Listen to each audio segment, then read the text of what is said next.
Bonjour à tous et à toutes, ça me fait plaisir de vous voir nombreux à ce cours. On va parler aujourd'hui d'un sujet extrêmement urgent. C'est le sujet de la peur de rater. L'autre jour, nous parlions de la réussite. C'est quoi la définition de la réussite selon la Torah? Aujourd'hui, nous allons parler de quelque chose qui est très fréquent, surtout chez les Français. C'est la peur d'échouer. Il y a des tas de gens qui, pour rester dans leur zone de confort, n'essayent pas d'entreprendre des choses. Ils se disent au moins là, je suis une caissière, je reçois mon salaire, maximum si je me fais renvoyer, j'essaierai de travailler ailleurs.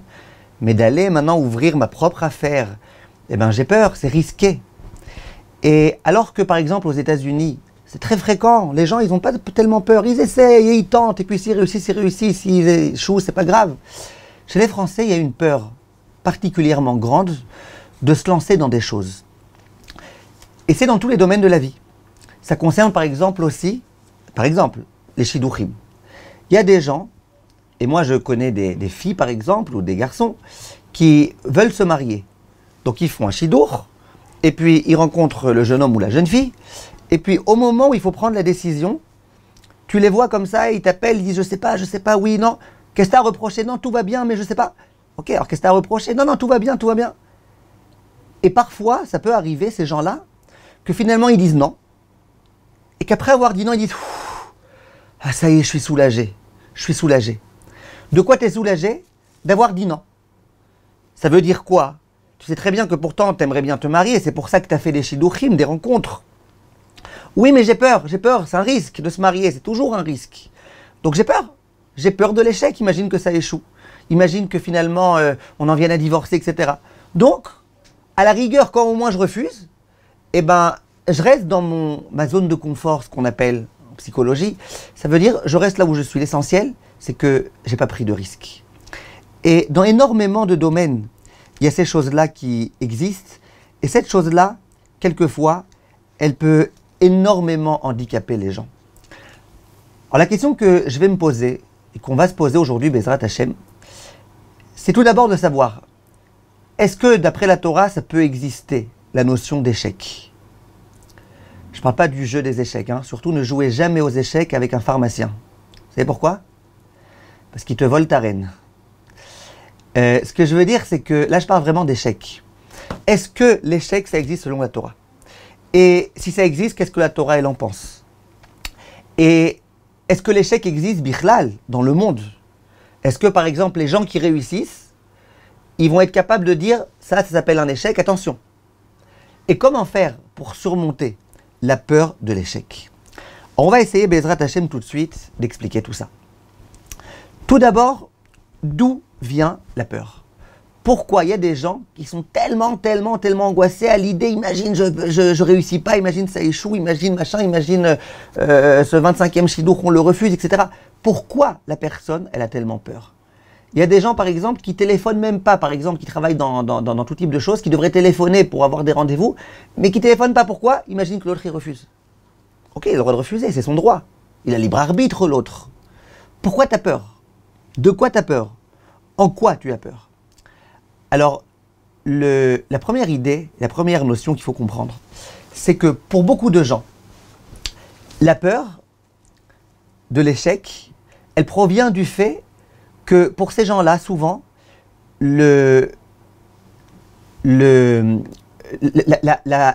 l'échec, c'est considéré comme étant quelque chose de personnel.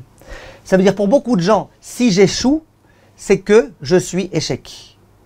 Si j'ai pas réussi, si j'ai eu une mauvaise expérience, c'est que moi-même, ma définition, c'est je suis un échec. Si en plus t'es maths de peau, échec aux maths.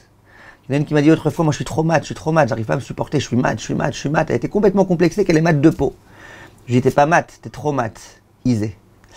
Il y a des gens qui ont peur, parce que si ils ratent, ils prennent ça vraiment de façon extrêmement personnelle, ça devient une partie de leur identité. Moi je suis un raté. Les gens qui vont dire espèce de raté. Moi je suis un raté. Moi je suis un rateur. Il y a une grande différence entre avoir raté quelque chose ou être quelqu'un qui rate par définition. Donc premièrement, l'angoisse des gens, c'est de dire si je rate, c'est que je suis mauvais. Et donc les gens, ils vont me considérer comme étant quelqu'un de mauvais. comme quelqu'un d'inutile, comme quelqu'un qui n'a rien à apporter à la société, comme quelqu'un qui ne vaut pas le coup d'exister. Et immédiatement, on peut se faire des films dans notre tête comme quoi, si chas v'shalom on rate, c'est la fin du monde. Les gens, ils pensent aussi souvent que si je rate, eh ben, c'est à tout jamais. C'est pas simplement j'ai raté et je pourrais me relever. Non, c'est si je rate, c'est vraiment le décret final qui a été dit à mon encontre. C'est fini. Moi, forcément, je devrais rater dans ma vie. Donc les gens, ils ont une très grande peur parce qu'au lieu de comprendre qu'un échec, ça n'a rien à voir avec eux-mêmes, avec leur personne, avec leur importance, avec la définition de ce qu'ils sont, les gens, immédiatement, ils s'embrouillent. Si je rate, c'est que... Et ça, déjà, en soi, c'est l'une des raisons. L'autre des raisons, c'est que les gens, très souvent, et ça rejoint un petit peu cette même raison, comment ils jugent leur valeur, littéralement, par rapport au résultat. Si j'ai réussi, c'est que je suis un homme valeureux. Si j'ai pas réussi, c'est que je suis pas un homme valeureux. C'est que je suis quelqu'un qui réussit pas. Et ça, c'est quelque chose qu'il va falloir comprendre. Est-ce que c'est vrai? Est-ce que c'est vrai que c'est ma carrière qui va définir ce que je vaux? Est-ce que le regard des gens même, c'est lui qui va définir ce que je suis vraiment? On va essayer, Bezrat Hashem, de comprendre. Mais la question plus importante qui se pose, et nous en tant que parents, pour ceux qui sont parents ici ou ceux qui le seront, Bezrat Hashem, ou ceux qui sont grands-parents, la question qui se pose, c'est comment on fait pour éduquer nos enfants qu'ils n'aient pas cette angoisse-là, sans arrêt, de l'échec. Il y a des gens qui ont une petite angoisse. Il y a des gens qui ont une très très grande angoisse de l'échec. Il y a plusieurs niveaux. Comment faire pour ne pas avoir? Et comment ça se fait que très souvent nous-mêmes, on a cette espèce d'angoisse-là? Alors je vais vous dire ce que énormément, aussi bien de pédagogues que de psychologues et psychiatres disent à ce sujet-là. Et je pense que c'est très important. Beaucoup de chachamim de Torah qui parlent d'éducation insistent énormément sur ça. Très souvent, l'angoisse des enfants, de la peur de ne pas réussir, elle provient d'un comportement maladif des parents. Cette maladie, je l'appelle le perfectionnisme, l'idéalisme. Et je crois, et je suis vraiment sincère quand je vous dis que j'appelle ça, moi personnellement, une maladie spirituelle. Il y a des parents qui sont véritablement des perfectionnistes et qui ne peuvent pas concevoir que leur fils ou que leur fille puisse échouer dans un domaine ou dans un autre. Est-ce que lorsqu'un enfant vient à la maison et qu'il dit à ses parents, alors qu'il a bien préparé son examen, qu'il a eu 5 sur 20, est-ce que les parents ils vont lui dire, au moins, t'es un bon Tunisien? Ou est-ce qu'ils vont lui dire, 5? Quoi, toi t'as eu 5? Le fils de monsieur Untel et madame Untel, oui, justement. Non, le fils de monsieur Untel et madame Untel, t'as eu 5? Ou est-ce qu'on va dire à son fils, c'est pas grave? T'as fait tes efforts, t'as travaillé, t'as étudié, t'as fait ce que t'as pu. C'est pas grave, qu'est-ce qu'il y a si t'as 5? Et alors? Ça n'empêche en rien que t'es quelqu'un de bien, quelqu'un qui a bien travaillé, quelqu'un d'extraordinaire. On n'apprend pas souvent à nos enfants à perdre. On n'apprend pas à nos enfants à échouer. On leur enseigne pas que l'échec, ça fait partie intégrante de l'évolution d'un homme. Et on va, Bezrat Hashem, beaucoup revenir sur cette idée-là. Donc du coup, les enfants, pour eux, un échec, c'est quelque chose de très très grave. Quand par contre l'enfant il revient de l'école et qu'il a un 20 sur 20, alors là les parents, waouh, une fois il y a un père comme ça, son fils il est revenu avec un 20 sur 20 en dictée. Alors que toujours en dictée il avait entre 5 et 8. Alors le père il dit, t'as tellement une bonne note que je suis prêt à t'offrir ce que tu veux. Alors le fils il vient voir son père, il dit, papa, tu peux offrir une bicyclette? Alors le père il dit, avec plaisir, je t'ai dit ce que tu voulais, mais juste, puisque tu es bon en dictée, je vais t'offrir la bicyclette à condition que tu me dises comment on écrit le mot bicyclette. Alors le fils il dit, bon papa tu sais quoi, je préfère un vélo finalement. Je préfère un vélo qu'une bicyclette. Quand l'enfant il arrive avec un 20, d'un coup, waouh, Razak, bravo. Donc qu'est-ce qu'on enseigne à notre enfant? On enseigne que tu as de la valeur que si tu as une bonne note. Et moi j'ai déjà entendu des gens qui ont beaucoup souffert dans leur vie. Certains c'était des élèves et qui ont dit, moi j'ai grandi dans une maison dans laquelle ce que j'ai ressenti, c'est que je n'ai de la valeur et je suis aimé par mes parents que si, que si j'ai des bons résultats, que si je suis bonne en classe, que si j'aide maman à faire la vaisselle, que si. J'ai pas dit que c'est vrai que les parents c'était vraiment ça leur intention destructrice, mais j'ai dit que c'est en tous les cas ce que beaucoup d'enfants, quelquefois, ont ressenti. Vient le Rav Yaakov Zon l'un des très très grands éducateurs en Israël. Et il dit, vous connaissez le concept qui est le concept des TOC, troubles obsessionnels, convulsifs, etc. C'est quoi un TOC? Je vous donne deux exemples. Un TOC, ça peut être quelqu'un, par exemple, qui quand il ferme sa voiture, il a tellement peur de mal l'avoir fermée qu'il va revenir encore une fois pour vérifier qu'il a bien fermé. Et si il est toqué, le monsieur, c'est le cas de le dire, eh ben il va revenir une troisième fois. Et parfois une quatrième fois, parfois une cinquième fois, parfois il va venir 100 fois pour vérifier que la voiture est bien fermée. Ça, c'est un exemple, la voiture bien fermée. Ça peut être l'exemple de la climatisation qui est bien éteinte, de l'électricité qui est bien machin. Ça peut être les gens qui ont très peur, Chasvé Shalom, de contracter une maladie. Et donc, ils vont se laver les mains des milliards de fois. Je parle avant le Covid. J'imagine que le Covid, il n'a pas aidé les choses. Ils vont se laver les mains 1 milliard de fois jusqu'à ce qu'ils aient vraiment les mains toutes blessées, toutes fissurées. Ça, c'est ce qu'on appelle un TOC. Dans le monde religieux, il y a aussi ce concept du TOC. Il y a des femmes, par exemple, je sais que le soir du mikvé, elles vont m'appeler 10 fois. 10 fois.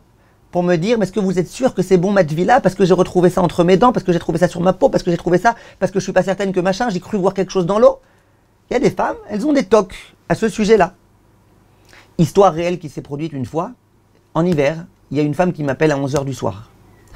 En hiver, où la sortie des étoiles en Israël, elle est à 6h, 5h du soir, 5h, 6h.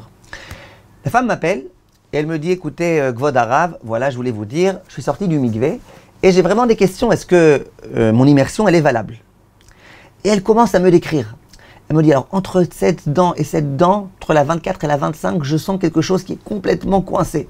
Et puis, au moment, je l'ai sorti. Et puis, j'ai vu quelque chose dans ma main. Et puis là, je sens sous ma langue quelque chose. Et là, je sens... La vérité, j'avais l'impression qu'elle avait un parc zoologique dans sa bouche. Des kangourous qui sautent d'ici à là-bas, des singes qui font des galipettes, mamache, tout bougeait, tout machin. J'ai compris que c'était une femme qui avait visiblement un petit peu de TOC. Et j'essaie de la rassurer. Je lui dis, voilà, ça c'est bien, elle n'a pas de problème, ceci, cela, etc. Elle me dit, vous êtes sûr? Oui, pas de problème. Et si vraiment c'était ça et que vous avez mal compris? Je lui dis, il n'y a pas de problème. Au bout d'un moment, il y a son mari qui prend le téléphone et qui me dit, arrêtez de perdre votre temps. Je dis, je suis pas en train de perdre mon temps, je réponds à une question de halakha à une dame. Il me dit, ma femme, elle est sortie du mikvé à 6h du soir. Depuis 6h du soir jusqu'à maintenant, elle a appelé déjà 18 rabbanim. Vous êtes le numéro 19. Tous les rabbanim lui ont dit que c'est bon, il n'y a pas de problème, c'est bon, il n'y a pas de problème, ne t'inquiète pas. Et encore, elle cherche dans le bottin encore des rabbanim à appeler pour savoir ce qu'il en est. Ça s'appelle un TOC. J'avais un ami très sérieux, quelqu'un de très bien que j'aimais beaucoup. Il avait un TOC aussi religieux, c'était concernant la Kriyat Shema. Il avait peur de ne pas prononcer le mot Shema comme il faut. Vous savez que Shema, c'est un mot très difficile à prononcer. Shema, c'est un mot difficile. 2 syllabes, difficile. Ben lui, il avait tellement peur de mal réciter ce mot que ça pouvait lui prendre quelquefois, littéralement, 10 minutes, avec la main comme ça, de dire Shema, Shema, Shema. Et comme ça, vraiment, il essayait de faire son schéma. Ça pouvait lui prendre 10 minutes. Je me rappelle une fois, j'ai dormi chez lui à la maison. J'étais invité. Quand j'étais enfant, hein, on était ensemble des copains de classe. Et on était dormir. Donc on a fait la Kriyat Shema à la mita, il était minuit. Et donc moi je fais ma Kriyat Shema tranquillement. Lui il fait sa Kriyat Shema pas tranquillement. Shema, Shema, Shema, Shema. Finalement il s'est endormi. Le lendemain matin, à 7h du matin, sa mère elle est venue nous réveiller. Alors elle lui dit, Moshe, Moshe. Lui, ah, Shema. Il a tellement mal dormi, le pauvre, il pense encore à sa Kriyat Shema. Mais c'est pas rigolo. Les gens qui souffrent de ça, ils en souffrent véritablement. Je ne suis pas ici en train de parler maintenant des solutions à ces problèmes, parce qu'il y a des solutions. Mais là, je suis en train de parler plus précisément. Comment ça se fait que quelqu'un soit tellement angoissé de ne pas savoir réussir à prononcer le mot schéma? Viennent les éducateurs contemporains et ils disent que très souvent, pas toujours, on ne va pas toujours mettre la faute sur les parents, mais très souvent, ça provient des parents. Quand les parents ils disent à leur enfant, là, tu n'as pas eu une bonne note. L'enfant, il avait qu'un 19 sur 20. Bon, bof, peut mieux faire. L'enfant, il arrive avec un 15 sur 20. 15 sur 20, c'est ça que tu m'amènes. Quoi, t'es pas fichu d'avoir un 20 sur 20. Quand il fait quelque chose, il essaye de créer quelque chose, il joue au foot, il fait quelque chose. On lui dit, ouais, bon, pas mal, hein, ça va, vraiment, moi j'attends mieux de toi. Quand sans arrêt on critique ce qu'il fait l'enfant, eh bien l'enfant, il grandit et ne croyez pas que c'est de la blague. Tous les éducateurs et les chachamim disent que l'image que l'homme aura plus tard dans sa vie de lui-même et de Dieu, c'est l'image que les parents, très souvent, en tous les cas en partie, ont donnée à leur enfant. Extrêmement important. Si jamais tu montres à ton enfant que c'est un incapable, parce que voilà, t'es pas capable d'avoir une bonne note, t'es pas capable d'aller faire les courses comme il faut, parce qu'à chaque fois tu lui dis que ce qu'il a acheté, c'est pas ce qu'il fallait acheter, t'es pas capable de faire ceci, tu t'es pas prêt à lui prêter un outil de travail, parce que non, t'es trop petit, mon fils, t'as que 35 ans, et bien au bout d'un moment, l'enfant, qu'est-ce qu'il comprend? Il comprend qu'il est incapable. Et ça reste tellement ancré en lui, que finalement il pense qu'il est incapable de bien fermer une voiture. Moi je suis capable de bien fermer une voiture, moi je suis un incapable. Même fermer une voiture, je suis pas capable. Et c'est de cette façon-là que les gens, malheureusement, souvent, ils en arrivent à cette chose-là. Donc, ce que je veux vous dire, dans un premier temps, c'est que il faut apprendre à nos enfants qu'il y a un concept qui s'appelle l'échec. Après, on va expliquer un petit peu plus que, en fait, un échec, c'est pas un vrai échec. Mais il faut apprendre à être des bons perdants. L'autre fois, j'ai fait un cours dans lequel j'ai essayé de dire que quand on joue avec les enfants, de toujours vouloir les laisser gagner, c'est pas une bonne chose. Apprends à ton fils à perdre. Et apprends-lui que c'est pas grave de perdre. Et apprends-lui qu'on l'aime très fort bien qu'il a perdu. Et qu'on est fier de lui bien qu'il a perdu. Mais bon, c'est pas mon sujet principal maintenant. Donc ça, c'était juste une petite, un petit commentaire que je voulais dire aux parents. Et que je veux nous dire aussi à nous-mêmes, nous concernant nous-mêmes. J'aimerais que nous-mêmes, on sache qu'on n'a pas de mitzvah de nous autocritiquer. Les gens aujourd'hui, ils ont une tendance, c'est de s'autocritiquer. Aujourd'hui, une femme m'a téléphoné et elle me dit en quelques mots que son mari c'est quelqu'un d'extraordinaire. Simplement, il y a un petit point dans lequel c'est peut-être pas l'homme le plus brillant du monde. Et en plus, ça concerne quelque chose de Avodat Hashem. Moi, je lui dis, mais alors, est-ce que tu te plains? Il y en a plein qui se plaignent de ça. Mais par contre, les qualités que tu me dis de ton mari, il y a très peu d'hommes qui ont toutes ces qualités-là. Elle est mariée depuis des années. Elle le connaît, son mari. Alors elle me dit, ah oui, c'est vrai. Je dis, mais oui, mais bien sûr, mais soyez fiers de votre mari. Après, elle me dit, mais est-ce que, peut-être, si j'ai eu un mari qui n'est pas parfait, qui a quand même ce défaut, est-ce que c'est pas par hasard la preuve que moi je suis une mauvaise fille, que j'ai pas mérité, que j'ai démérité, que machin? Je dis, mais vous arrêtez un petit peu de mettre des coups à tout le monde.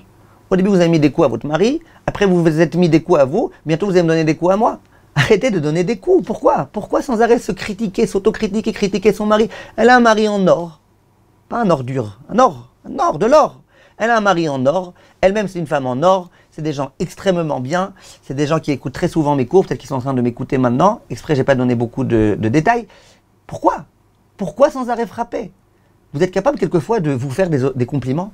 Vous êtes capable à la fin de la journée de vous dire Rachel, si vous vous appelez Rachel, Rachel, t'as fait des bonnes choses. Kol hakavod Rachel, t'es une fille bien.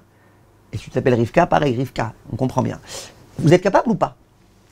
Eh bien, ça, c'est quelque chose d'important. Arrêtons de critiquer. Je connais quelqu'un, j'ai déjà raconté cette histoire, mais je la trouve vraiment, vraiment belle. J'ai un ami qui m'a dit, moi, je vais te dire la vérité. Mes enfants, quand ils reviennent à l'école, s'ils ont un 15 sur 20, je leur dis bravo. S'ils ont un 17 sur 20, je leur dis bravo. S'ils ont un 8 sur 20, mais que je vois qu'ils ont bien étudié, je dis bravo. S'ils ont 20 sur 20, je leur mets 3 gifles à la figure. Je lui dis, mais dis-moi, qu'est-ce que tu lui veux? Tu veux le traumatiser? Il me dit, non, moi je veux que mon fils y comprenne. C'est pas la peine sans arrêt d'espérer être le parfait. Apprends à avoir des échecs. Apprends à ne pas être parfait. J'ai pas dit qu'il a raison de mettre une claque à ses enfants et je pense pas qu'il le fait. Je pense pas qu'il met une claque à ses enfants quand ils ont un 20 sur 20. Il n'y a rien de grave à avoir un 20 sur 20. Un jour, il y a un élève qui revient à la maison et qui se fait aider par sa mère, etc., pour faire une rédaction. À la fin, il rend la rédaction à l'enseignante et l'enseignante, elle lui dit, voilà, toi qui as toujours été pas super, pas brillant, aujourd'hui, tu as 20 sur 20. Mais dis-moi la vérité. N'est-ce pas que ta mère, elle t'a aidé? Il dit, non, je vous promets, ma mère, elle m'a pas aidé. Elle a tout fait toute seule.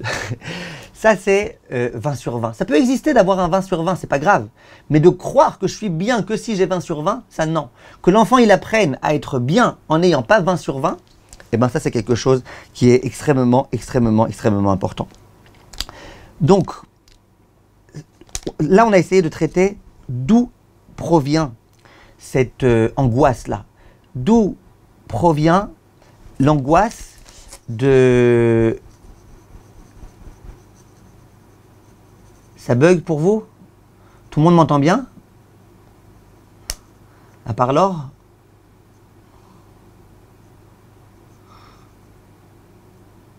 L'or n'entend pas, mais l'argent entend. Oui, top. Des fois, ça coupe, mais c'est rapide. Bon, Bezrat Hashem, on va prier Hashem que ça puisse continuer. S'il te plaît, Hashem, fais en sorte que qu'on puisse continuer bien notre cours et que tout le monde puisse prendre le meilleur de ce cours, Bezrat Hashem. Maintenant, on va essayer, Bezrat Hashem, de réfléchir. Quelles sont les conséquences désastreuses de la peur? Pourquoi cette peur de rater, elle est tellement embêtante? Alors tout d'abord, il faut savoir, lorsqu'Hachem a créé l'être humain, il l'a créé avec une envie de grandir, une envie d'avancer. Vous remarquez, un jour quelqu'un a dit moi, je vois pas à quoi ça sert d'avoir des enfants. Hein. Pourquoi? Finalement, tu viens, tu as des enfants, tu te fatigues à les éduquer, après ils te font des sales coups. À quoi ça sert d'avoir des enfants? À quoi ça sert d'avoir des enfants? C'est quoi la réponse? Est-ce que tu veux être un arbre comme un sapin qui donne pas de fruits? Ou est-ce que tu veux être un arbre fruitier, un arbre qui donne, un arbre qui fait? Eh bien, l'être humain, la maman, le papa, ils ont une envie de pouvoir donner, de pouvoir grandir.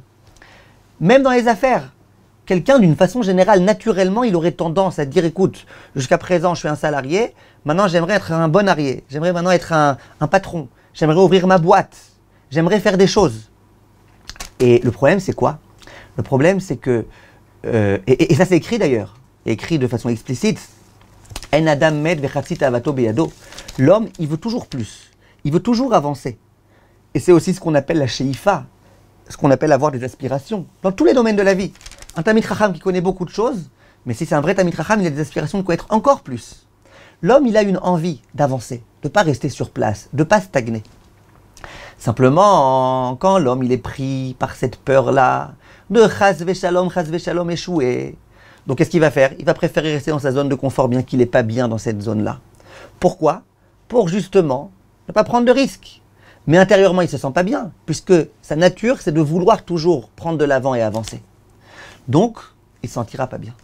En dehors de ça, quelqu'un qui a peur d'échouer, et là je vous dis des choses réelles et des choses vécues. Quelqu'un qui a peur d'échouer, il ne va pas s'investir à fond. Il ne va pas prier pour de vrai. Quand quelqu'un essaye d'entreprendre quelque chose et qui croit que ça peut marcher, il va prier du fond du cœur. Hachem, ça va marcher, j'ai tout fait, Hachem, aide-moi. Quand quelqu'un a une très grande peur de l'échec et qui sait, il se fait déjà des films à l'avance que c'est quasiment sûr qu'il va perdre.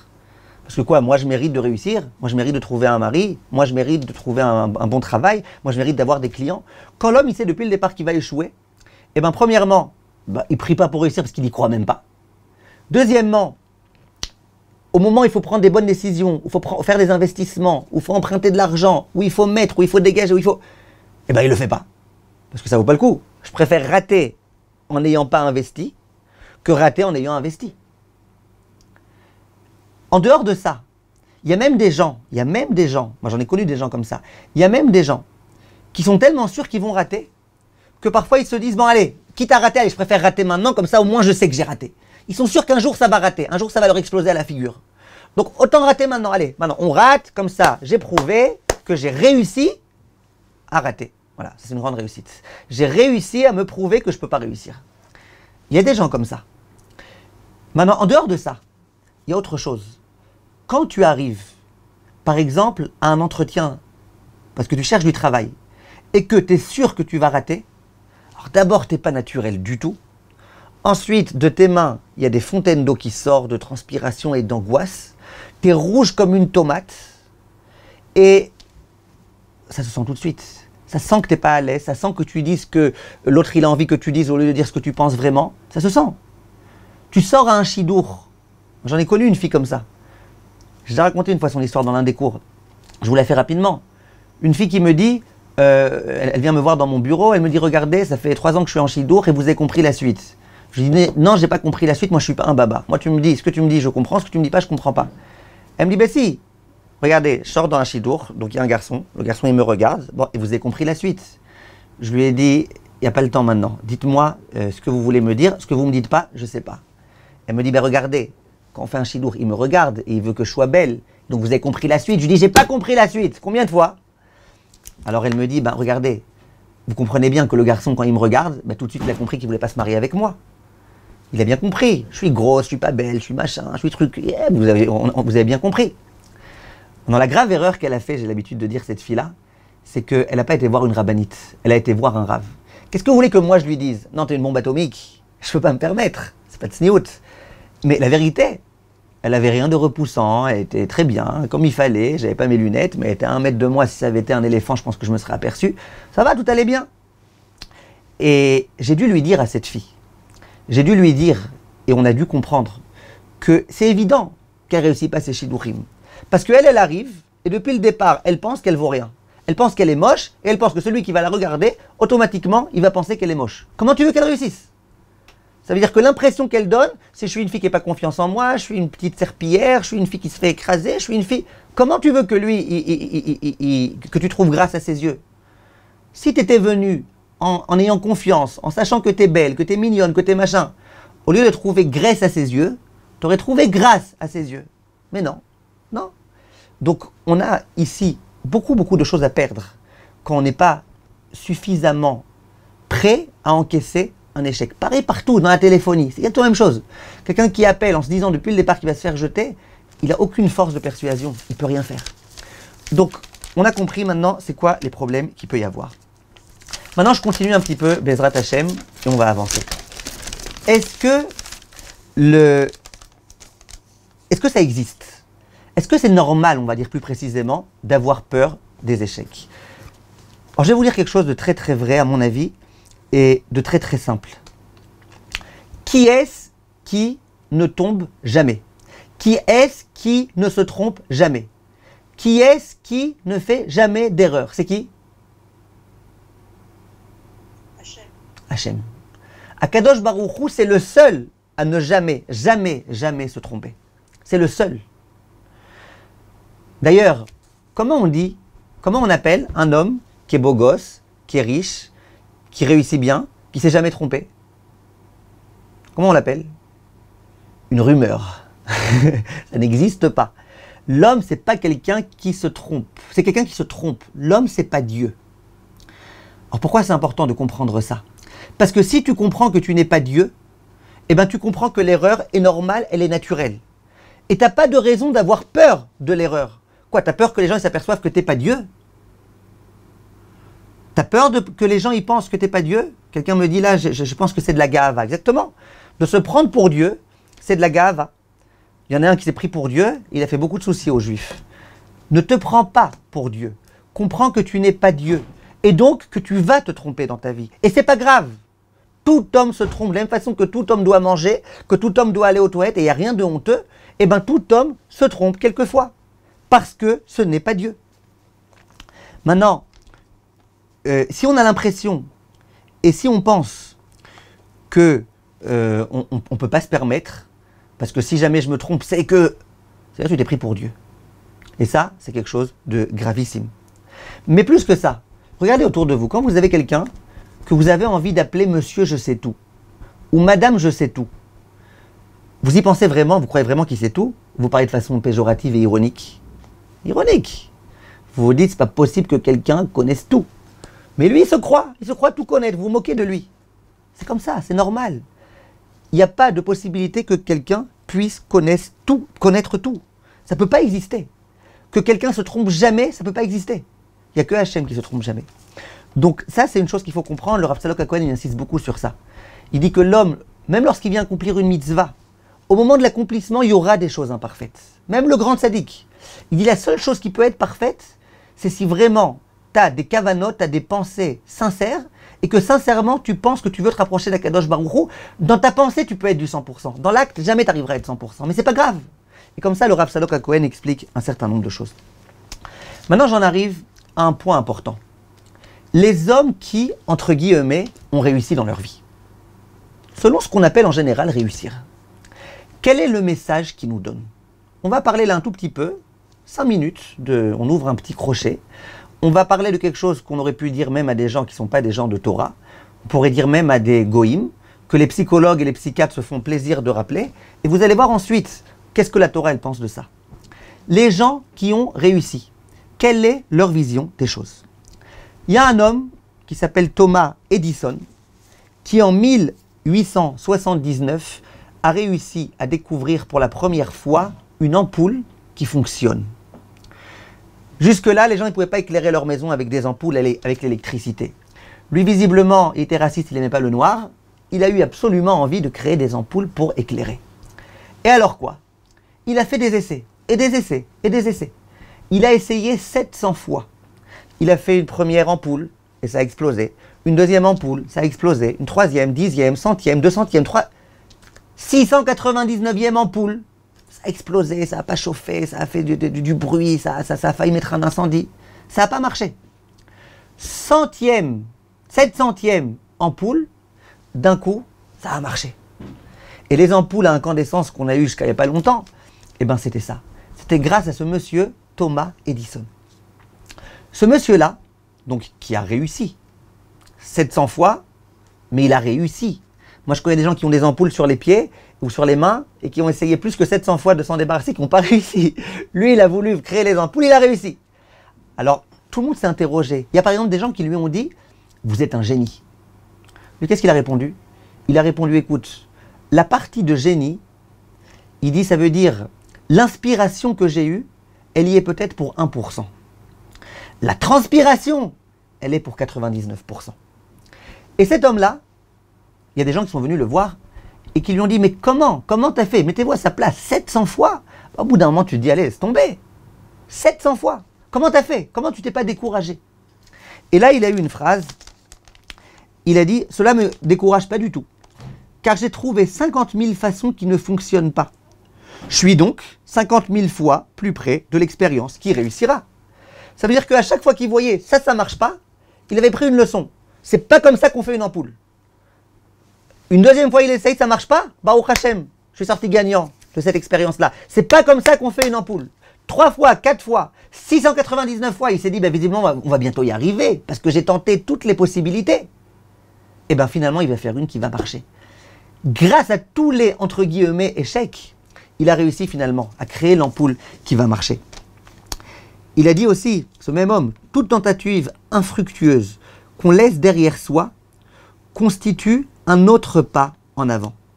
Au passage, cet homme-là, c'est quelqu'un qui, quand il était enfant, il est devenu quasiment sourd. Et il ne pouvait pas discuter avec ses copains, il ne pouvait pas blaguer, il ne pouvait rien faire. Et plus tard, quand on va lui dire « mais ça t'a pas manqué », il va dire « mais non, au contraire.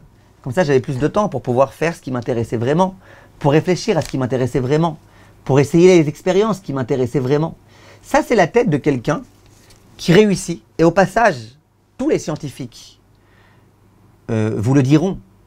Ils ont tenté des expériences et ça n'a pas marché. Et quand ça a marché, il s'est avéré 20 ans après que c'était... Jusqu'au jour où ils ont eu comme ça, Einstein, E égale MC2 et compagnie, ils ont eu la chose qui a marché. Et ils sont devenus célèbres, et ils ont réussi, ils ont réussi à faire. Ça veut dire que grâce à l'expérience, on peut réussir. Et tous les gens qui réussissent, tous les hommes d'affaires qui sont prêts à prendre des risques et qui réussissent, vous diront, nous, dans notre langage, dans notre dictionnaire, il y a un mot qu'on a supprimé, le mot échec. Nous, on n'a pas d'échec, on fait des essais, on fait des tentatives, on n'a pas d'échec. Mais bien évidemment, il y a une condition. Ce que Chachamim appelle En Chacham Kmo Baal Anisayon.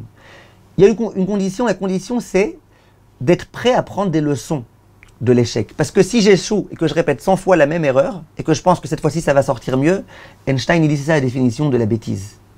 N'espère pas que si tu fais la même chose 700 fois, ça sortira bien. Mais si tu as compris, ça c'est l'erreur à ne pas faire. Là j'ai compris que ça a explosé parce qu'il y avait trop de froid, trop de chaud, trop de gaz, trop de machin. Et bien c'est comme ça que tu peux avancer. Il y a un autre penseur qui disait, la chute, c'est pas un échec. L'échec, c'est de rester à l'endroit où tu es tombé. Et ça, c'est des points, à mon avis, qui me semblent être importants et qu'il faut comprendre. Les gens qui réussissent, c'est eux qui nous disent la façon dont ils ont réussi. En France, il y a justement cette angoisse-là. En France, beaucoup plus que dans certains pays, beaucoup moins que dans d'autres pays, il y a cette peur de l'échec. Ça veut dire que lorsque quelqu'un a échoué dans un domaine, par exemple financièrement il a échoué, il est très mal vu par la société. Si après il veut demander à son banquier qu'il lui fasse des faveurs et qu'il lui prête de l'argent, etc., il va dire « Ah non, non, toi, on se méfie, hein, t'as échoué ». Quand ces gens-là vont écrire un CV, ils vont faire hyper attention à ne surtout pas laisser la moindre trace des expériences dans lesquelles ils ont échoué. Parce que sinon, c'est très mal vu. Une fois, il y a une femme qui a écrit un CV. Et le monsieur, il disait, l'engageur, il disait, moi, je veux quelqu'un qui a vraiment le sens des responsabilités. Les autres choses, ça ne m'intéresse pas tellement, s'il est Sfarad, Ashkenaz. Moi, je veux quelqu'un qui a le sens des responsabilités. Il y a une femme qui envoie un CV, elle écrit en grand, moi, j'ai le sens de la responsabilité. Alors, le monsieur, il voit le CV, il fait un entretien avec elle, et il dit, madame, je vois dans votre CV que vous avez été viré d'ici, vous avez été viré de là-bas, là vous avez tenu 1 mois et demi, là vous avez tenu 3 jours.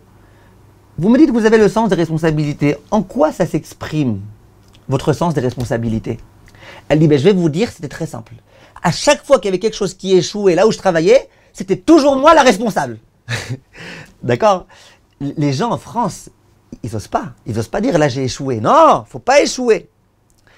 Or que si vous comparez par exemple avec les États-Unis, les États-Unis, on m'a dit, beaucoup de personnes me l'ont confirmé, que là-bas, il n'y a aucun problème à échouer. Et au contraire, il y a des gens qui mettent sur leur blog, voilà, moi j'ai une start-up, et puis j'ai échoué, et après je me suis relevé. Et ils n'ont pas honte du tout. Les gens, ils prennent des risques. Il y a même un concept qui s'appelle échouer vers le haut. C'est-à-dire j'ai échoué, ok. J'avais une très grande boîte, j'ai échoué, mais 2 ans après, j'ai ouvert une boîte encore beaucoup plus grande. Et ça a super bien marché. Il n'y a aucune honte. Aux États-Unis, ils ne voient pas ça comme étant une honte, le fait d'échouer. C'est peu. Maintenant, il y a des pays, comme par exemple le Japon, ça aussi, on me l'a dit, on me l'a confirmé, qu'au Japon, c'est encore pire qu'en France.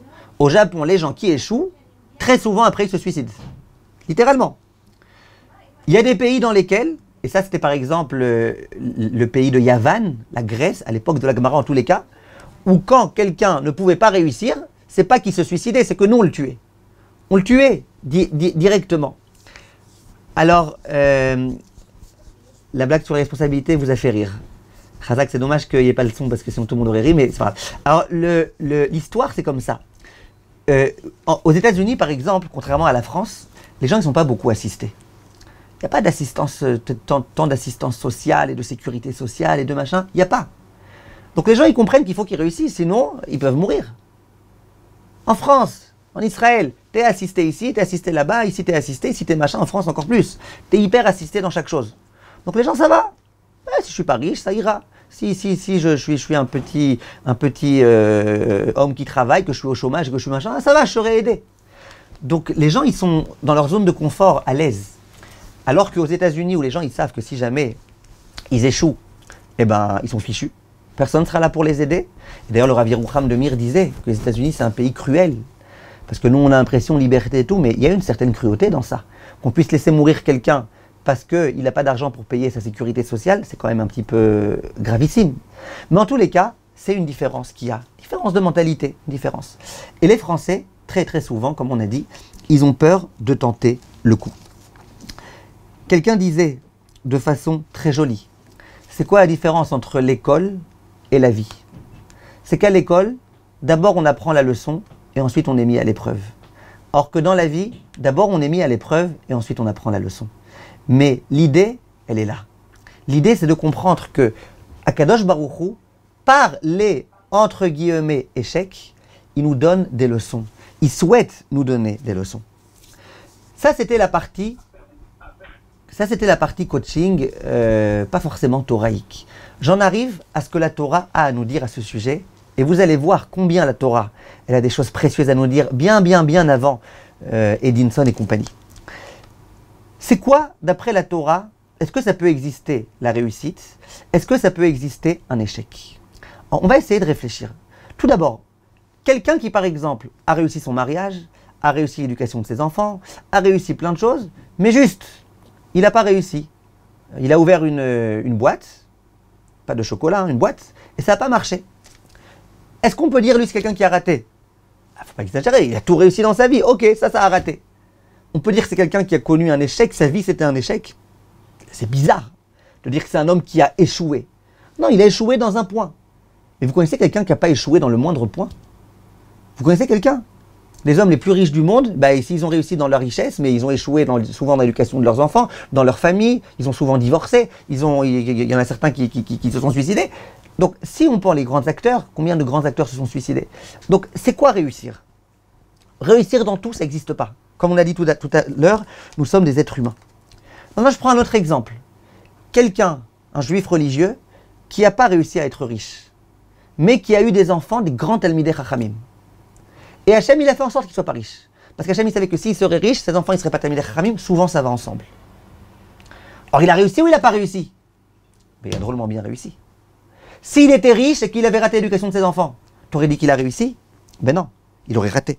Ça veut dire que de considérer la réussite avec des termes comme ça généraux, que c'est de façon financière ou que c'est dans tel et tel domaine, ça veut strictement rien dire. Dans le passage qui est écrit, Ki chashalta ba'avonecha. Tu as trébuché dans ta faute. Ça veut dire que trébucher, aux yeux de la Torah en tous les cas, c'est une faute. On ne retrouve pas très souvent ce terme de trébucher. Où est-ce que ça a été employé? À propos de la faute. Je continue un tout petit peu. La Gemara, dans ma Masechet Gitin Daf Mem Gimel, dit que la Torah, elle s'appelle Marchela. Il ramène un pasouk dans Yeshaya, où on dit que la Torah, c'est Marchela. Marchela, ça veut dire une embûche, quelque chose sur lequel on tombe, un piège. Et la Gemara, elle dit pourquoi la Torah s'appelle un piège? Faut pas exagérer. Il y a écrit En Adam Omed al Divrei Torah, et là imkel nirshal baem. Pour que l'homme puisse finalement bien connaître la Torah, il faut qu'il ait échoué. C'est en échouant qu'on devient un Talmid Chacham. C'est en forgeant qu'on devient un forgeron. Et Rashi l'explique. Rashi il dit, un rave un jour il a donné une réponse de halakha. Et il s'est trompé. L'achshuma. Maintenant il va devoir appeler la personne et dire je me suis trompé. Et en plus comme il est honnête, il va pas dire qu'il a mal compris la question, mais il va dire je me suis trompé. Ça la met mal, ça la met mal. Maintenant le rave, il va avoir honte de ça. Donc il va se dire, la prochaine fois, j'ai pas intérêt à oublier cette halakha-là. Et en dehors de ça, il va se dire, la prochaine fois, j'ai intérêt à ne pas répondre trop vite. Parce que regarde, je me suis trompé. Comme ça, Rashi explique. Ça la met mal. Et donc du coup, quoi? Qu'est-ce qui fait finalement que cet homme-là, ça va devenir un Talmid Chacham? Qu'est-ce que c'est que cet homme-là, il pourra avoir après plein d'élèves? Qu'est-ce qu'il fait? C'est qu'une fois, il s'est trompé. Ça veut dire que de se tromper, de ne pas réussir, d'échouer, de se casser la figure, c'est ça qui permet finalement à l'homme de grandir et de devenir, par exemple, en l'occurrence, un Talmid Chacham. Gemara Masechet Gitin Daf Mem Gimel. Et ça, c'est une introduction qu'un Rav disait avant de dire « Sachez que je me suis trompé hier ». Il a pris des gants. Maintenant, regardez. Il y a des Chachamim qui font remarquer et qui disent « Bon, ok, que d'étudier, que de se tromper, ça puisse être l'une des conditions pour accéder à la Torah, ok. Mais d'appeler la Torah Marchela, d'appeler la Torah l'échec, faut pas exagérer. » Dit Rachamim, ben oui. Parce que la Torah, pour pouvoir y accéder, t'es obligé parfois de te tromper.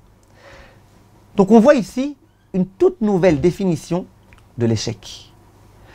L'échec qui permet d'avancer et de devenir finalement quelqu'un qui réussit, ça ne s'appelle pas un échec. C'est le chemin normal à suivre pour pouvoir grandir. Parce que Raphaël Kanievski, ne me dites pas que c'est un homme qui a échoué dans sa vie. Ne me dites pas. Et pourtant, c'est un homme qui quelquefois s'est trompé, parce que sinon il ne serait pas devenu ce qu'il est devenu. C'est la Gemara qui l'affirme.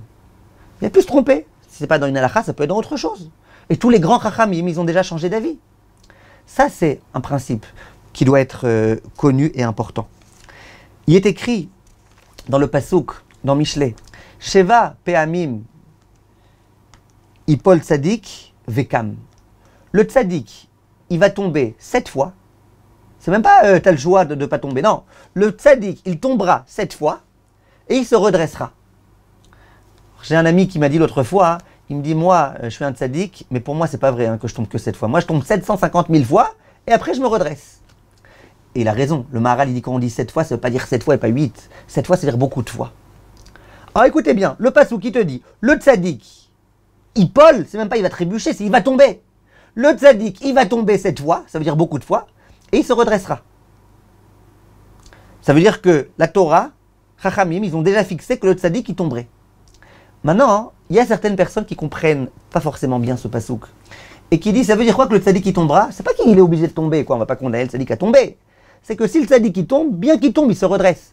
En d'autres termes, la différence entre un Tzadik et celui qui ne l'est pas, c'est que le Tzadik, une fois qu'il tombe, il se relève, or que l'autre, il profite du fait qu'il soit tombé pour rester par terre. Vient le Rabbi Yitzhak Koutner, l'un des très grands Chachamim, le Rosh Yeshivat Pachad Yitzhak. Et il dit quelque chose de très puissant, il dit, vous n'avez rien compris au Passouk. Le Passouk, il dit pas que bien que tu es tombé, tu pourras te redresser. Ça, c'est évident. Passouk qui dit beaucoup plus que ça. Le passouk qui dit que c'est en tombant que tu te redresses. Que c'est grâce au fait que tu tombes que finalement tu peux prendre des leçons. Des leçons qui sont tellement précieuses. Des leçons que tu n'aurais jamais prises si tu n'étais pas tombé.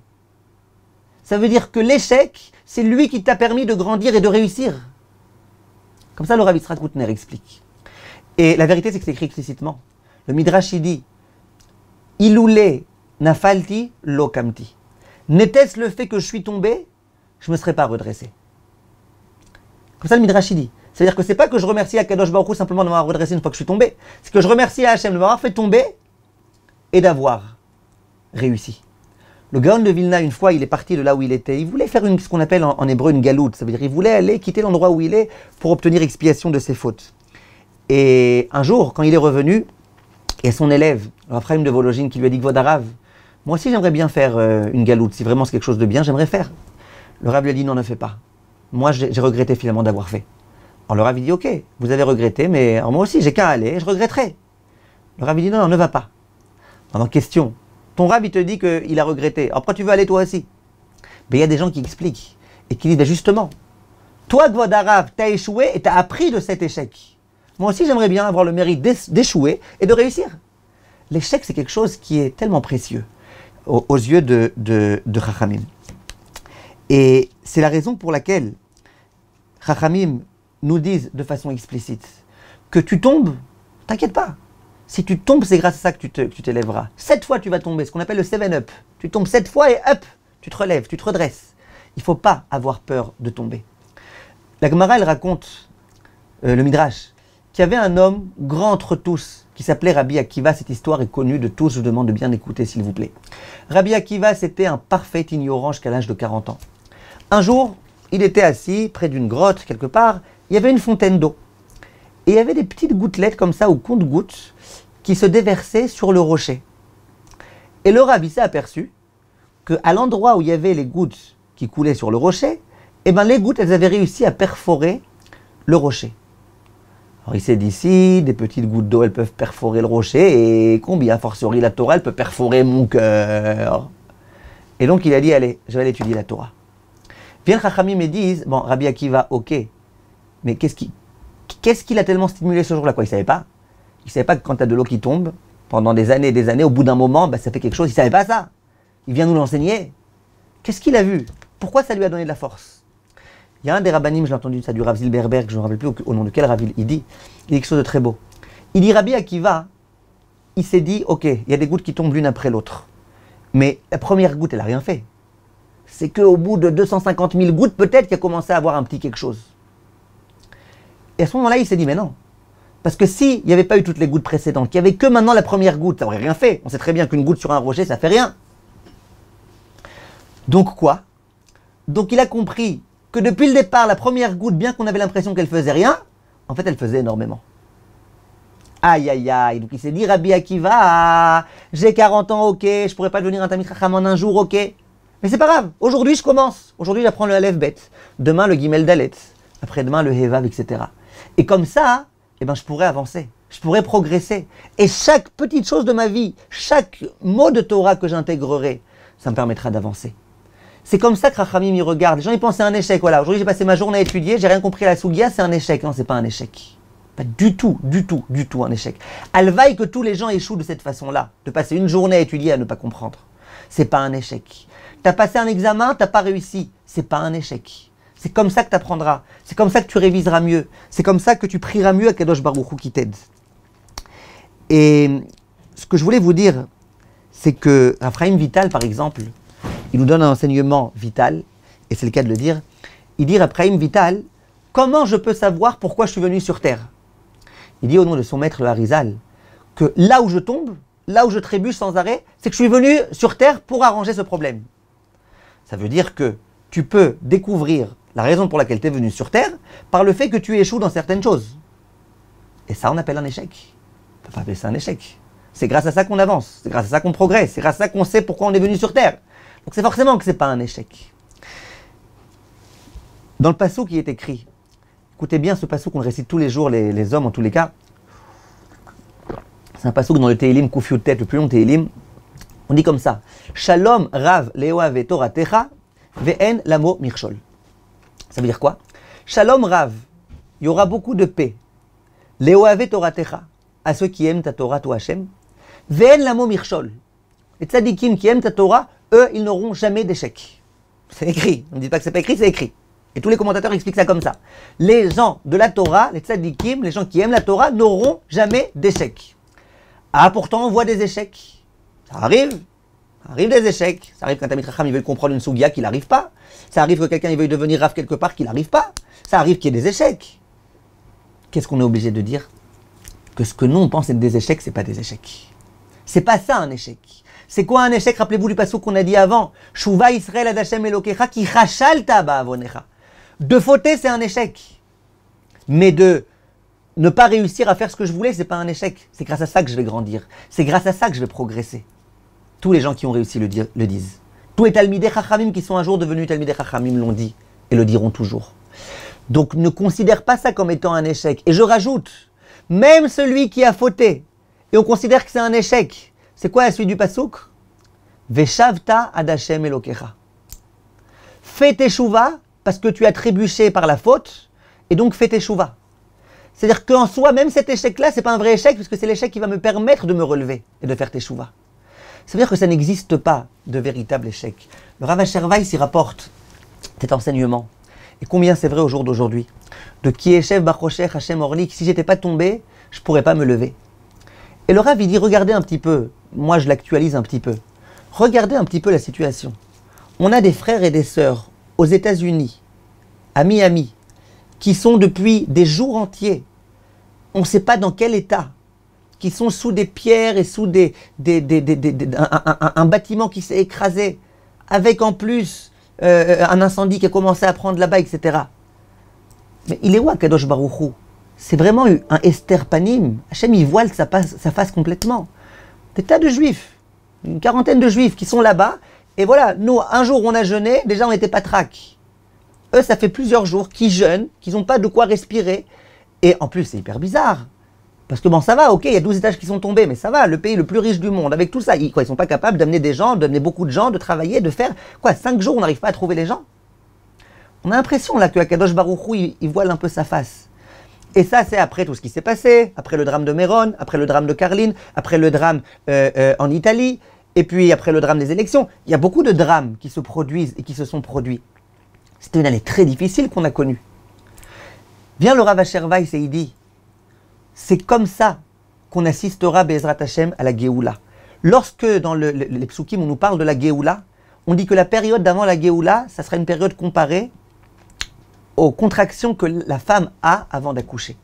La femme avant d'accoucher, elle a mal. Elle n'aura pas de bébé si elle n'a pas mal. Je ne parle pas de la péridurale.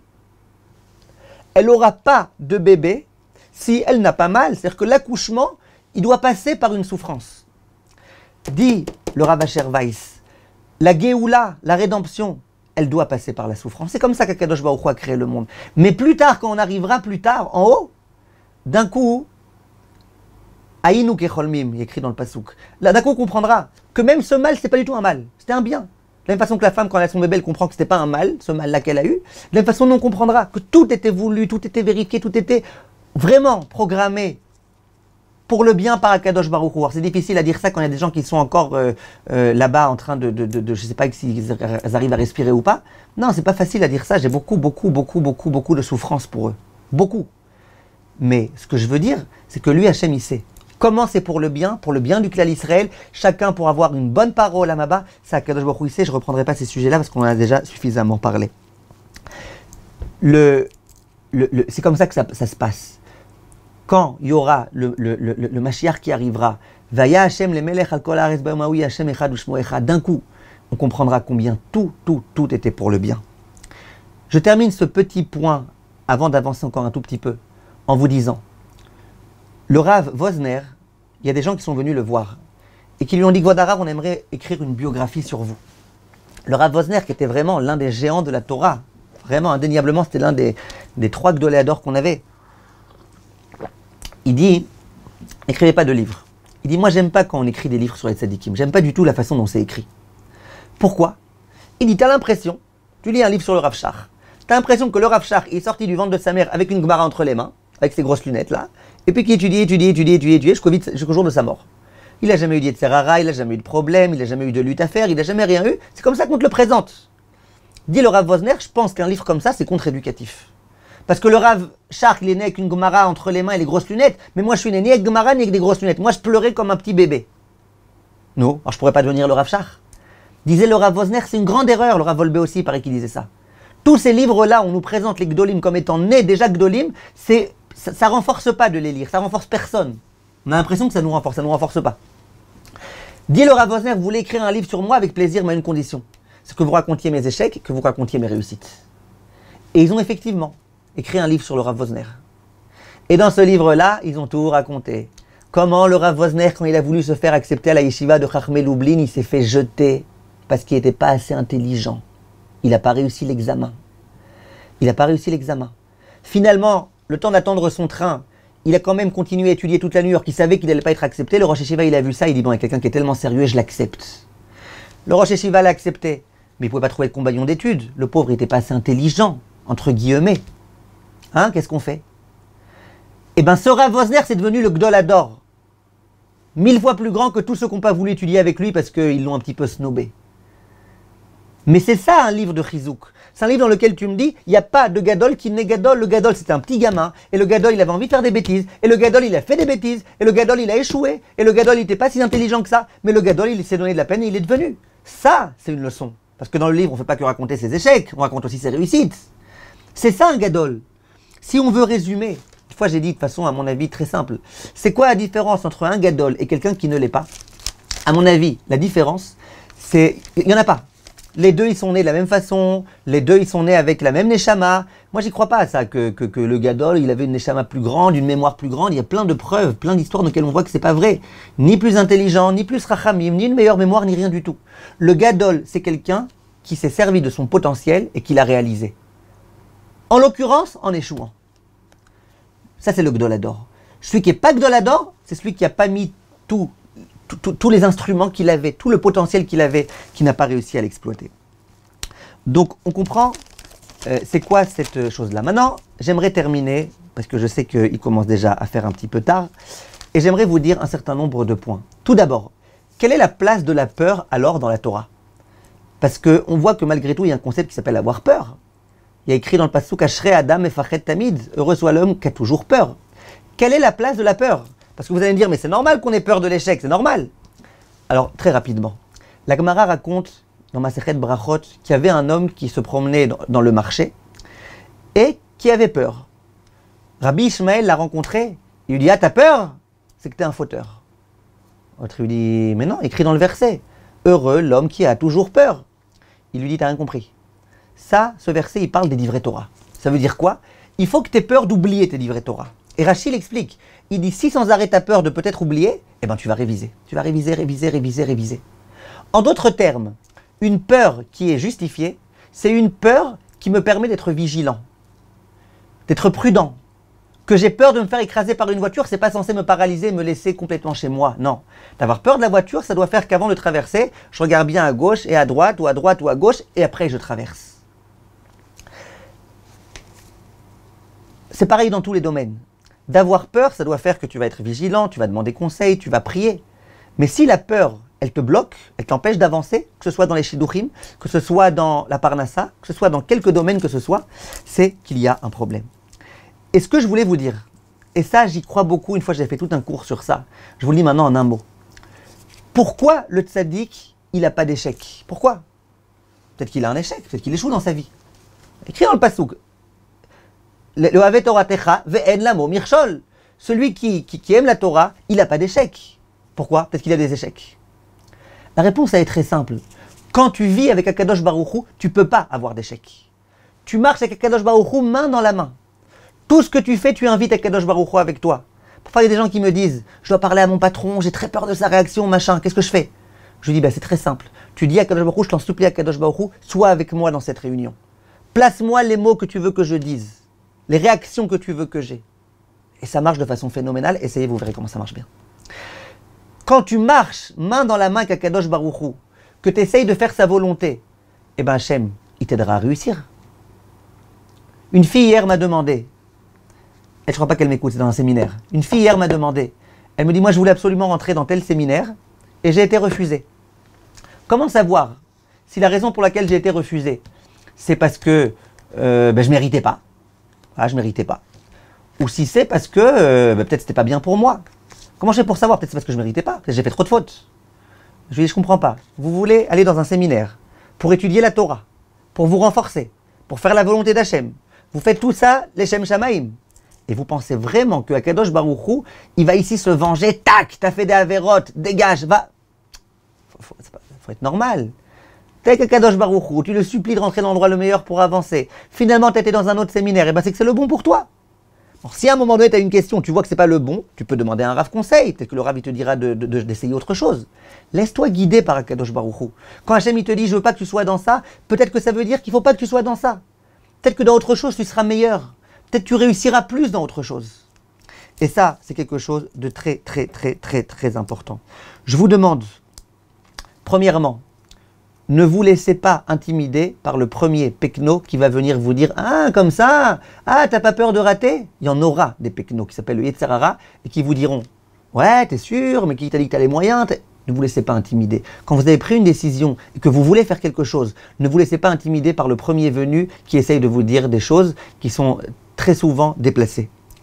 Deuxième chose que je veux vous dire. Comprenez que Akadosh Baruch Hu, il vous aime. Si on va jusqu'au fond des choses, pourquoi les gens ont peur des échecs? Et il y a même des gens qui ont peur des réussites, mais ça c'est quelque chose d'un peu plus grave psychologiquement. Pourquoi les gens ont peur de l'échec? Parce qu'il y a des gens qui profondément pensent, mais ça ne me revient pas moi de réussir, je peux pas. Je suis pas fait pour réussir. Regarde, mes parents ils m'ont toujours dit que j'étais un nul, j'étais un machin, que j'étais un truc, je peux pas réussir. C'est pas normal que je réussisse. Si je réussis, c'est qu'il y a un bug. Comprends que Kadosh Baruch Hu il t'aime, que Kadosh Baruch Hu il est avec toi, qu'il veut te faire réussir, et que tu réussiras. Si tu as le droit de réussir, tu es le fils chéri d'Akadosh Baruch Hu, lui il a tous les pouvoirs, il te fera réussir. Maintenant, la Emouna évidemment, elle va nous permettre d'avoir beaucoup moins peur. Je sais que je suis avec Akadosh Baruch Hu. Ok, j'ai été dans mon passé traumatisé par tout type d'expérience, c'est pas grave, j'ai Akadosh Baruch Hu avec moi. Maintenant, il y a tout un travail psychologique qu'il faut faire, et qu'il faudrait faire. Et qu'il faudra faire pour essayer de lutter contre ces peurs. Peut-être qu'un jour, on fera un shiur un peu plus axé sur le coaching, où on expliquera exactement comment on fait ça. Mais en tous les cas, je vous dis déjà l'idée. Très, très, très souvent, cette peur-là, elle provient de pensées qui sont des pensées erronées. En hébreu, ils appellent ça ivute chashiva, des pensées tordues. Ça veut dire que je vais commencer à penser, peut-être je me lance dans quelque chose, d'un coup, je vais avoir une avalanche de pensées. Mais non, d'abord, tu réussis jamais. Ensuite, tu réussiras pas. Ensuite, dans ce domaine, il y a déjà tellement qui ont fait. Ensuite, tout type de pensées comme ça. Qui, si on y réfléchit bien, elles sont pas vraies. Intelligemment, tu peux voir qu'elles sont pas vraies. Ce que on recommande de faire, c'est écrire ces idées-là qui te viennent à l'esprit. Et dans la ligne d'en face, donne des réponses intelligentes. Par exemple, j'ai jamais réussi dans ma vie. Ah bon? Jamais réussi? Regarde, j'ai réussi au baccalauréat, j'ai réussi ceci, j'ai réussi cela, j'ai réussi à me marier, j'ai réussi. Donc tu as réussi. Ok, donc déjà, tu t'aperçois que cette pensée complètement fausse, qui peut quelquefois t'inhiber, en fait elle est fausse. Ensuite, tu te dis, mais il y a tellement de gens dans ce domaine. Ok, pourtant il y a tous les jours des nouvelles personnes qui se mettent dans ce domaine et qui réussissent. Donc moi, pourquoi pas? Troisièmement, tu dis, comment moi je pourrais réussir? Ah, quoi, je crois pas que Hachem il peut m'aider à réussir. Et chaque idée qui vient comme ça, essaye de la contrer. Maintenant, le pire, c'est quoi? C'est que les gens, très souvent, quand ils s'imaginent c'est quoi l'échec, ils s'imaginent ça de façon complètement exagérée. Ça veut dire, c'est pas je vais pas réussir, donc je vais perdre ma richesse. C'est je vais pas réussir, donc je vais faire faillite, donc je vais avoir les huissiers à la maison, donc je vais me faire renvoyer de chez moi, donc j'aurai pas de quoi payer, personne ne voudra m'aider, je vais aller en prison, même en prison ils voudront plus de moi. Ouh, c'est quoi toutes ces exagérations là? Oh, ok, réfléchis intelligemment, quoi, vraiment, parce que tu as ouvert une petite épicerie et dont tu es le patron, tu risques maintenant de finir en prison, calme-toi. Ok, maximum tu échoues, eh ben tu auras échoué, tu revends ton épicerie, puis voilà. Ça veut dire que les gens, dans leur tête, ils ont un système qui les fait s'imaginer le pire. Pas tous, hein, Baruch Hashem, pas tous. Mais les gens qui n'ont pas ce problème-là, ils n'ont pas besoin de mon cours d'aujourd'hui. Ou ils ont besoin pour la partie Torah. Mais ce que je veux dire, c'est que c'est très important de comprendre que souvent les pensées qu'on a, elles sont complètement irréelles. Si on est capable de comprendre qu'elles sont irréelles et de les écrire, faites ça à l'écrit, si vous voulez vraiment que ça marche, faites-le à l'écrit. Écrit, j'ai une idée qui m'est venue, c'est que ta. Et on répond à cette idée-là. Après, il y a d'autres méthodes un peu plus compliquées pour réussir à faire ça et voir que ça marche. Mais en tout cas, l'idée, elle est là. Apprenez à comprendre qu'il y a une différence entre la réalité et les choses que parfois notre Yetzer Hara, il veut nous vendre. En dehors de ça, est-ce que c'est la peur qui empêche de réussir? Non. Parce que je peux avoir peur et malgré tout essayer de faire. C'est pas la peur qui m'empêche de m'engager dans des choses. C'est la réaction que j'ai par rapport à la peur. J'ai peur d'échouer mon chidour, donc je vais refuser complètement. Mais tu peux très bien avoir peur et malgré tout dire « Ok, j'accepte de me marier ». Ça veut dire que, et là il y a toute une chorma qui se cache derrière, ça veut dire que tu peux apprendre à vivre avec certaines angoisses. Tu peux devenir l'ami de tes angoisses. Tu peux accepter tes angoisses. Tu peux vivre avec, tu peux les regarder passer. Tu peux comprendre que c'est qu'un sentiment, les sentiments en général ils s'en vont rapidement. Ou tu peux faire de ça un plat. Ah non, mais je ressens que, donc finalement c'est que. Ça c'est tout type de conseils que je vous ai donné rapidement. Et le dernier conseil que je veux vous donner aujourd'hui, c'est apprenons à vivre au présent. Quand quelqu'un veut devenir très riche, il ne devient pas très riche du jour au lendemain, sauf certains cas particuliers. Quand quelqu'un veut devenir très riche, il comprend que dans un premier temps, il va devoir investir, après dans un deuxième temps, il va devoir commencer à rembourser, après ça peut marcher, après il va ouvrir un peu plus, il va s'ouvrir un peu... C'est comme ça que ça marche. Est-ce que ça veut dire qu'au tout début, quand il n'était pas riche, il n'a rien fait? Non, au début, quand il n'était pas riche, il a fait. Il a fait des choses qui lui permettent d'arriver. Si on comprend que dans notre vie, les échecs, les avérotes qu'on commet quelquefois, les problèmes qu'on rencontre dans notre vie, dans notre hirat shamaïm, dans tout type de choses, si on comprend que c'est une étape obligatoire et que c'est une étape, c'est l'étape d'aujourd'hui, pour demain devenir un grand tzaddik, pour demain devenir un grand homme d'affaires, j'ai besoin aujourd'hui d'échouer. Et bien d'un coup, on regarde plus ça comme des échecs. Et d'un coup, on relativise. Et d'un coup, on a beaucoup moins peur. Et d'un coup, on peut se lancer, Bezrat Hashem, dans les aventures les plus magnifiques, les plus fantastiques. Évidemment, il faut toujours être prudent. Il ne s'agit pas maintenant de prendre tout votre argent et de l'investir dans quelque chose qui peut le lendemain complètement rater ça. Non, ça, les sages d'Israël, ils sont contre ça. Mais par contre, suivre l'exemple de la Gemara et investir un tiers de sa richesse dans des biens immobiliers, un tiers de sa richesse dans du commerce, un tiers de sa richesse, l'avoir toujours en banque présent pour au cas où il y a une grande occasion qui se pose. Ça oui, on peut suivre les conseils de la Torah, c'est très conseillé. Mais pas avoir une peur qui ne rime à rien, une peur inexpliquée et inexplicable. Bezrat Hashem, qu'on ait le mérite de faire toutes ces choses-là, que toutes les souffrances que nous sommes en train de vivre, terribles, qui se transforment, Bezrat Hashem, rapidement en joie et en bonheur, en consolation, Bezrat Hashem, pour les familles qui sont tellement dans un état que je ne peux même pas m'imaginer, et qu'on entende Bezrat Hashem bientôt la venue du Mashiach.